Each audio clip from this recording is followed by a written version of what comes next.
छत्रपती शिवाजी महाराज लोकशाही अण्णाभाऊ साठे जय असो, शाहूजी महाराज की जय।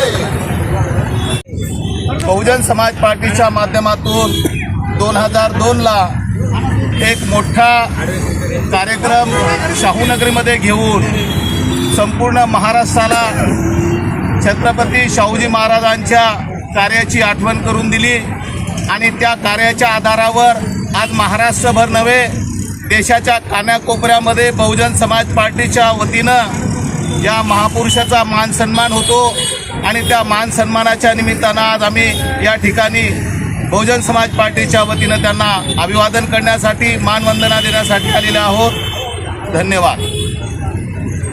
उपस्थित राहिले शाहू महाराज म्हटलं की शाहू महाराजांनी एक सगळ्या बहुजनाला एक आरक्षण दिलं आणि एक बहुजनवादी नेते राजे होते असं सांगतो। आणि आज शाहू महाराज जयंतीच्या सगळ्यांना शुभेच्छा देतो आणि थांबतो। जयंतीनिमित्त तुम्ही समाज बांधवांना काय आवाहन करणार?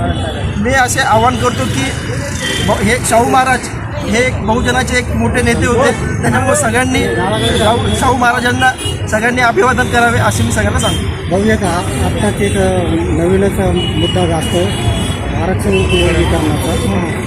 त्याच्यामध्ये शासनाच्या वतीने सरकारच्या वतीने दोन समाजामध्ये वर्गीकरणाच्या नावाखाली भांडणं लावण्याचं षडयंत्र आहे असं वाटतं। षडयंत्र आहे, कारण की आरक्षण SC कास्टमध्ये 59 जाती येतात, तर हे आरक्षण सगळ्यांना समान आहे, त्याच्यामुळं की सगळ्यांना समान आहे, त्याच्यामुळे की दोन जातीमध्ये किंवा SC मातंग समाजाला किंवा ह्या जातीला वेगवेगळं आरक्षण भेटा असं काही होणार नाही आहे। असं एक षडयंत्र करू की दोन जातीमध्ये मनुवादी लोक भांडणं लावण्याचं काम करत आहे, त्याच्यामुळं मी या सरकारचा जाहीर निषेध करतो।